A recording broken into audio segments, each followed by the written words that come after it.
ole hei zan in chu an lo tui ve nuala vahmim tui kan la don ani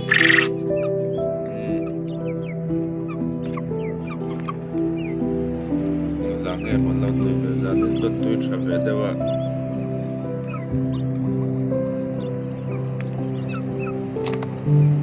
an tui pawh hi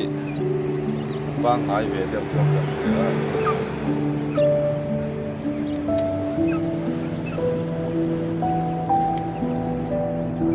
zan dang ai chuan an lo tui tha ve deuh ni